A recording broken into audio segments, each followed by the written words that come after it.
प्रिय व्यूअर्स, आज का टॉपिक है क्या असहयोग आंदोलन असफल रहा। ये टॉपिक 68 बीपीएससी मेंस के दृष्टिकोण से बनाया जा रहा है। हमें उम्मीद है आपको यह आपके एग्जामिनेशन में बहुत सहायता मिलेगा इससे। तो was the non cooperation movement unsuccessful, इस पर हम बात करेंगे।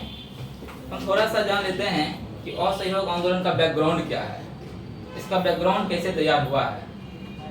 निश्चित रूप से इसके बैकग्राउंड को तैयार करने में प्रथम विश्व युद्ध, रोलेट एक्ट, हंटर कमीशन का रिपोर्ट, जालियांवाला बाग हत्याकांड और 1919 का जो मॉन्टेग्यू चेम्सफोर्ड रिफॉर्म्स है, इन सभी का योगदान रहा है।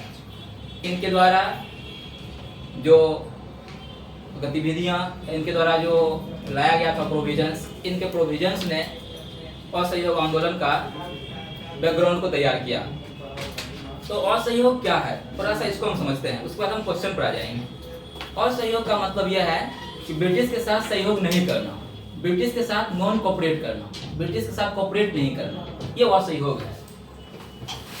एक कांग्रेस लंबे समय से आंदोलन कर रहा था लेकिन कोई खास सफलता नहीं मिल रहा था। फिर गांधी ने सोचा कि क्यों ना हम एक बार असहयोग आंदोलन चलाते हैं, हम ब्रिटिश के साथ असहयोग करते हैं, तब जाकर ब्रिटिश को कुछ प्रभाव पड़ेगा। बहरहाल हम यहाँ पर असहयोग को डिटेल्स नहीं कर सकते हैं क्योंकि हमारा टॉपिक आज कुछ दूसरा है। तो हम डायरेक्ट यहाँ पर बात कर रहे हैं अब कि क्या असहयोग आंदोलन सफल रहा, असफल रहा।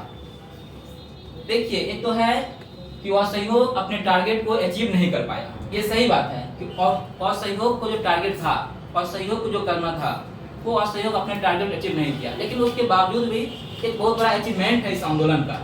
क्या सब अचीवमेंट है उसको समझ लीजिए। अचीवमेंट यह है कि इस आंदोलन के मध्य आपने देखा कि हिंदू मुस्लिम एकता बना रहा। दूसरी बात, ये भारत का पहला सबसे बड़ा जन आंदोलन बना। इसमें गांधी का निश्चित रूप से बहुत बड़ा योगदान है। अब कोई भी ब्रिटिश गवर्नर कांग्रेस पर आरोप नहीं लगा सकता था कि कांग्रेस मुट्ठी भर अल्पसंख्यक का प्रतिनिधित्व कर रहा है। आपको पता होगा कि डफरिन ने कभी ऐसा कहा था कि कांग्रेस मुट्ठी भर लोगों का संगठन है। लेकिन अब इस प्रकार का आरोप कोई नहीं लगा सकता है। ये अचीवमेंट है असहयोग का, जो भारत का सबसे बड़ा जन आंदोलन मास मूवमेंट बन पाया। उसके बाद आप देखेंगे तो इस दौरान जब हम ब्रिटिश इंस्टीट्यूशन का बहिष्कार कर रहे हैं, ब्रिटिश शिक्षण संस्थान का बहिष्कार कर रहे हैं, तो इस क्रम में बहुत सारे भारतीय शिक्षण संस्थान स्थापित हुआ, भारतीय संस्थान स्थापित हुए।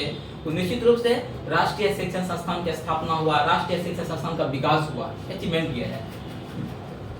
आगे फिर आप देखिएगा कि खादी और चरखा को इसमें प्रमोट किया गया था। खादी को, चरखा को गांधी द्वारा प्रमोट किया गया। इसका एक फायदा मिला कि भारत उस पुराने गौरव को प्राप्त कर रहा था जो भारत कभी भारत से बाहर वस्त्र को सप्लाई करता था, उस पुराने गौरव को प्राप्त करने लगा। खादी और चरखा को प्रमोशन मिल रहा है, स्वदेशी को बल मिल रहा है। स्वदेशी को बल मिलने का मतलब है देशी उद्योग की स्थापना को बढ़ावा दिया जा रहा है। जब देशी उद्योग की स्थापना को बढ़ावा दिया जाएगा तो इससे क्या होगा, कृषि पर जो अधिभार है, जो कृषि पर एक्स्ट्रा बर्डन बना हुआ है, वो भी कम होगा और प्रोडक्टिविटी बढ़ेगा। इससे लोगों को और ज्यादा फायदा होगा। उसके बाद आप देखिएगा कि एक बहुत बड़ा बात हुआ है असहयोग में कि ग्रामीण क्षेत्रों में कांग्रेस की पकड़ मजबूत हुआ है। आप इतना समझ लीजिए कि 1920 से पहले कांग्रेस का पकड़ ग्रामीण क्षेत्र में नहीं था। कांग्रेस सिर्फ बड़े बड़े शहर में कुछ दिन के लिए इकट्ठे होते थे, वहां पर कुछ प्रस्ताव लाते थे। लेकिन असहयोग में क्या हुआ है, कांग्रेस का पकड़ ग्रामीण क्षेत्रों में बना है। इसका एक फायदा कांग्रेस को आजादी के बाद आपको देखने को मिलेगा कि आजादी के बाद भी लगभग 3 दशकों तक कांग्रेस की सरकार बनती रही। इसमें कहीं न कहीं असहयोग आंदोलन का महत्वपूर्ण भूमिका है। उसके बाद आप देखेंगे कि लोगों में निडरता का एक भाव आया, लोग निडर हो गए इस आंदोलन दौरान। लोगों ने ब्रिटिश से सवाल पूछना सीख लिया, लोगों ने सत्ता से फाइट करना सीख लिया। ये अचीवमेंट है असहयोग का। तो हम नहीं कह सकते हैं कि असहयोग आंदोलन असफल रहा।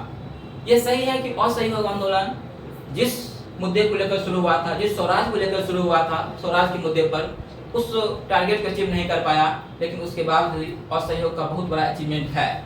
दूसरी बात, एक दिक्कत यह हुआ कि असहयोग के दौरान, असहयोग जब मूवमेंट हमने जब विड्रॉ किया, जब वापस लिया, इसमें हमने मुस्लिम लीग के नेताओं से बातचीत नहीं किया और इससे यह हुआ कि मुस्लिम लीग के नेताओं कांग्रेस के मुख्य धारा से अलग हो गए और राष्ट्रीय आंदोलन की मुख्य धारा से अलग हो जाते हैं। इससे यह होता है कि देश में सांप्रदायिक राजनीति का विकास होता है। ये बहुत बड़ा एक डिफॉल्ट रहा है। ठीक है, मुझे उम्मीद है आप समझ गए होंगे कि क्या असहयोग आंदोलन असफल रहा।